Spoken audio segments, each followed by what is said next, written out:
Well, hey guys, so it's the next day now,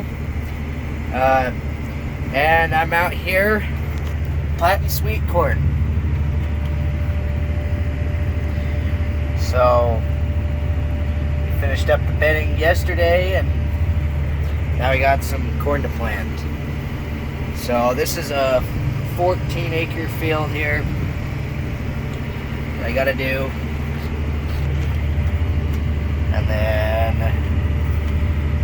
we got another guy who's gonna take it, plant some of his corn, and then my uncle's got a field he's gonna do today. So there's a lot of corn to be planted today. So, anyways,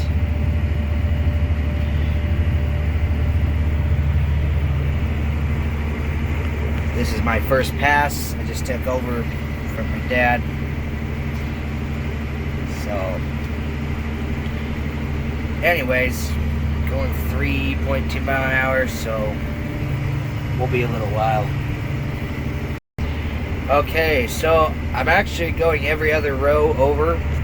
So you can see I've kind of made my way to the field a little ways here. There's only 3 passes done there though. I don't know what that's going on about. Anyways, I'm going every other pass because when I come back, I've got to set these outside 2 units out there are raised up, and they're not planting right now. So when I come back, I'm going to set those down, and then I have 11 rows in between to do. So I'm only planting 9 rows right now,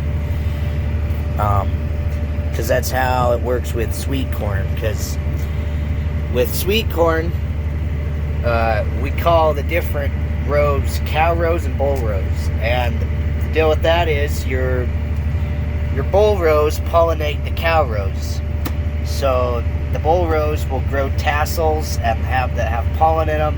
The pollen then goes on the cow rows, pollinates, and the cow rows grow corn, and that's actually what we harvest.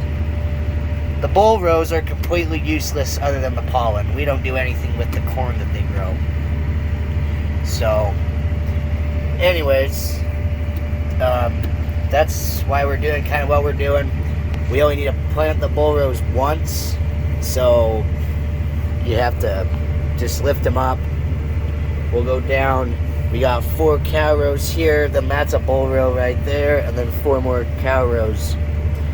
So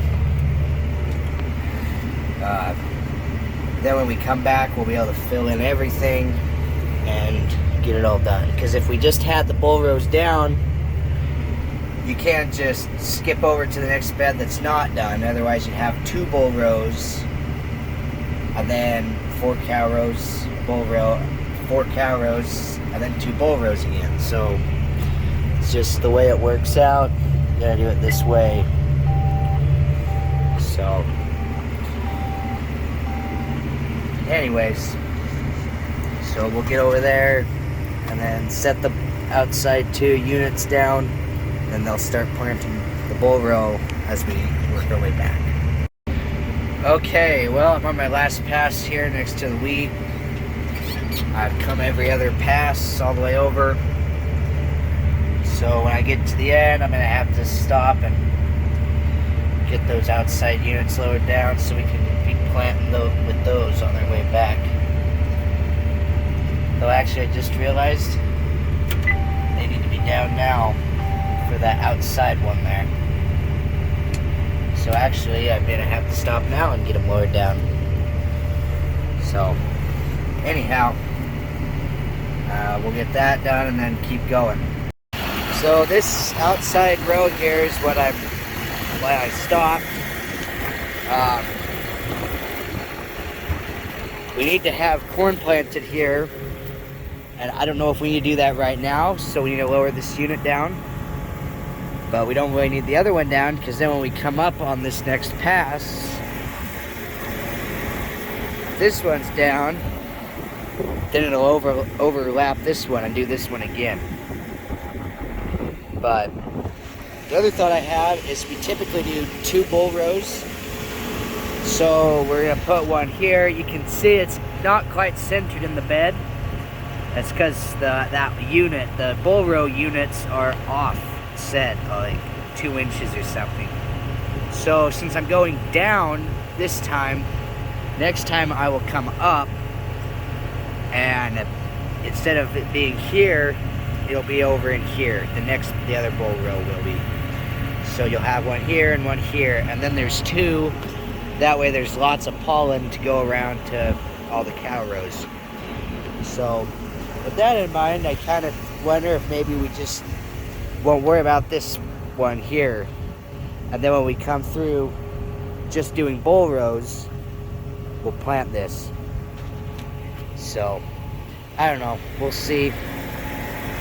I'm gonna try to get a hold of my dad and see what he thinks, what he'd do, and he'll probably have to come over and help me get these lowered down, because there's this here, and in order for this to be down to plant like these, it has to be kind of hanging down. So you have to lift up the whole unit and then pull this down.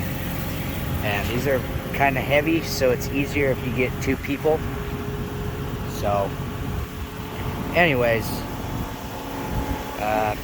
that's what I gotta figure out now, and then we'll be heading back across.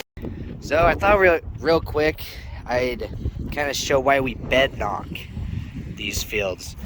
So after bedding and pre-irrigating, this is what the beds look like. They're kind of crusty and dry, kind of hard.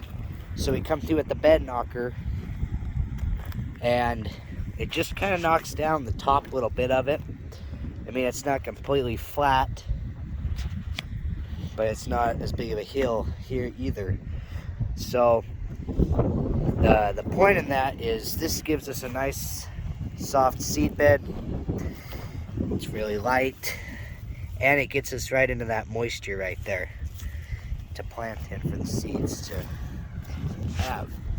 So anyways, I was thinking I'd get more footage of the bed knocker, but my friend has been running the bed knocker, and because of that, because it's a little bit easier to bed knock than plant, because with the planter, with sweet corn, how there's the different bull rows and cow rows, if you get off, then, and you accidentally mix up a bull row with a cow row, if you get off a row, then that field is done. They won't take it, because we grow all this for seed. So your seed has to be pure, and you can't have, because the cow rows will grow tassels and pollinate too, but we go in and detassel the cow rows, so they can't. But anyways, so if you get off, you can't detassel right, and that field's just basically useless. So we really can't mess up. So I typically am in the bed knocker, but since my friend, since he's newer to tractor work and stuff, my dad thought he'd be better off in the bed knocker, so I got promoted to planting. So anyways, I don't know, maybe I'll still get a little bit of footage of the bed knocker, but for now, I got the planter. Okay, so I ended up, I got my dad to come and help. We lowered that one down and turned it on. And then when I set the planter down, the mound was so high that it actually made this one go up and kind of get tweaked, and then the rod fell down. So this one was down, and so all I have to do is come right down in here. Right, I'll make sure you can see it. This right here, I'm gonna push like that. Now these are down, and now it's on. So I'm just gonna get this set back in, and then we're gonna start planting back. Okay, well, I just finished. I'm at the end of the field. It took a little bit longer coming back because I had to stop a couple of times to put more seed in the planter, but luckily I didn't run out completely. I was able to just use what I had on the tractor and be able to finish. So anyways, I'm gonna fold up now.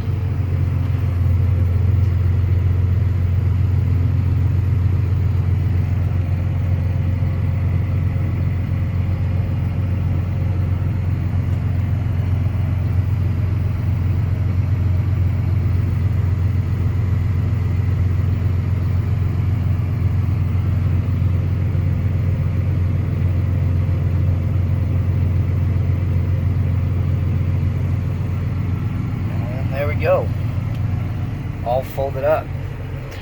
So anyways, I'm gonna get a hold of my dad and figure out what we're going with this planter, what we want to do with it. So I think that might be the first field I've done. I've planted completely just me.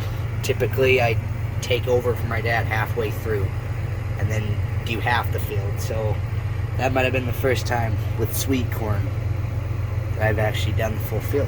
So that's kind of nice. So, anyhow, I'm going to figure out where to go with this planter, and I'm going to end the video here. So thanks for watching. We'll catch you in the next one.